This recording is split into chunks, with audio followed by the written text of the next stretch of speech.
With us now is Olympian Lenny Krayzelburg. Welcome to the show. How are you? I'm doing well. Thank you so much for having me.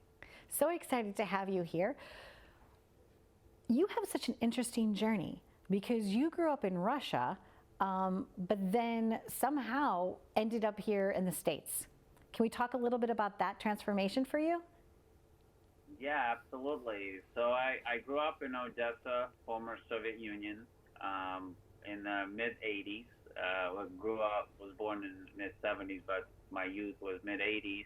And really, it was a typical Soviet growing up. Like we only knew one way to grow up in Soviet Union under the communism system. And got into swimming when I was 5 years old and was really serious by the time I was about 9 years old. And was selected in a special group of kids that they saw potential to one day, represent Soviet Union in the world arena. But when I was a teenager, and I'm Jewish, my family's Jewish, we faced a lot of anti-Semitism growing up, and Jews have for generations in Russia and Soviet Union. And my parents decided that it would be better for us to immigrate to the United States, and made that decision and made that journey when I was 13 years old. We went from Odessa to Los Angeles. Now, which came first? Did you swim for the Olympics for the United States and then years later get to go back and compete in the Jewish championships, or which came first for that, Lenny? Yeah, I represented U.S. at the Olympics first in 2000. Those were my first Olympic Games in 2000, representing U.S. I became a U.S. citizen in '95, and then after I won my gold medal in Sydney in 2000, I decided that it'd be important for me to learn more about my heritage, my roots, and go to Israel. And the World Maccabiah happens every 4 years as well. It's the year following the Olympics on the calendar. And in 2001, I went to Israel and also represented the United States as part of the U.S. delegation, but at the World Jewish Olympics. That meant a lot to you. To be able to, that was incredibly, very special for me. Obviously, again, when we growing up in Soviet Union, you really didn't speak about your Jewish heritage, culture.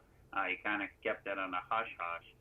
So when I got to the U.S., it was the first time we really felt free and proud of our heritage and being able to talk about it. So, when I had an opportunity to go to Israel and learn more about it for myself and have more pride for our culture, our heritage, and it was real special. It was obviously way beyond sports.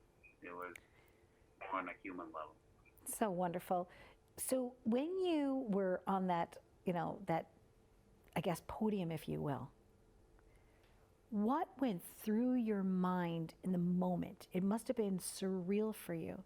So you swim the backstroke, right? That's your big stroke that you swim? Yeah. Okay. Yeah. So now I have to tell you, Lenny, I like to swim and I don't know, I can float on my back, but I don't think I can swim the backstroke. Well, you can always learn. It's never too late. I could try. But what was that moment like for you? Could you just walk us through for the audience so that they could vicariously live that moment through you? Yeah, the moment was special. I mean, first of all, obviously everything was happening fast. I mean, you dream about the Olympic Games for so long, and now you're there, and then you're able to achieve your dream. It was certainly a surreal moment. But standing on the medal pedestal and having the national anthem playing, I really, the length of it, however it takes just over a minute, but you look back at this journey that my family went through, leaving Soviet Union in the late 80s, and now standing on the podium at the highest level of sports, representing United States and all of that happened in a period of 11 years. And it was just, it was incredible. Obviously, a lot of just grateful for obviously for the opportunity, grateful to my parents for first and foremost, because they took an incredible gamble to be able to immigrate into unknown. This country is the best country in the world. It certainly offers the best opportunities in the world. But as an immigrant, there's a lot of ups and downs. There's a lot of challenges. There's never any guarantees. And certainly, my parents were in their mid 40s. They weren't young, and they had to uproot what they had and move here for the better of their children. And I'm standing there in a medal pedestal with a gold medal, and our national anthem playing. Obviously, you can imagine how my parents felt.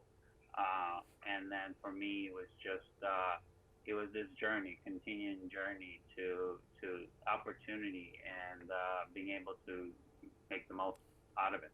Congratulations. And now you're helping others. Tell us about the club that you're working with now. That sounds exciting. Yeah, I'm very excited. I'm a general manager of a club, LA Current. It's one of 10 professional clubs in a professional swim league. This is the first ever professional swim league in the world, and I'm really excited to be part of it. Obviously trying to help the next generation of our athletes to build a bigger notoriety, bigger name for them, for their exposure. Generally the sport of swimming comes around every 4 years, right at the time of the Olympic Games, and all the attention on the athletes, and it gets a lot of exposure for 2 weeks during the Olympics, and then maybe a few months afterwards for those that are successful. But the 4 years leading up to it is just a real grind, and there's not a lot of opportunities for our athletes to be true professionals. And this league is really provide a chance for that, a chance to be a professional year-round, to be able to make a living swimming, training, competing. And for me, it's just I'm really fortunate to be in a position where I can build the team, create platforms for our athletes to succeed, and also be able to make a living. So I'm just honored and humbled to be in this position. Well, I'm honored and humbled that you came on the show, because I watched the Olympics, and it's fun because I'm thinking, okay, the cap on the hair, or the nose plugs, or the moment and the splash and the excitement of everything. So congratulations from the bottom of my heart. Me personally, just Donna, not like from the Donna Drake show. Way to go. It's so cool. And I have one other question before we wrap. So your gold Olympic medals now, where do they reside? Do you sleep with them under your pillow, or do you do you walk around the house with them sometimes? That's a question that gets asked all the time. Right. So, I have them at home in the safe. Okay. They mean so much to me, and it's definitely cool. But the journey is what really always stands out most. Is just those moments to remember, and even just the question you asked about how does it feel to be on the pedestal? That's just, it's going back and describing that and kind of reminiscing on it. That's what's so awesome and so unique. And I appreciate you for giving me an opportunity to share my story. And thank you. Oh, you're welcome, Lenny. And this year, let's help the USA go for the gold again, right? Yes, absolutely. Well, we're excited about Tokyo. Me too. Okay, happy journeys to you. Thank you very much. Thanks, Lenny. Take care. Bye-bye. Bye.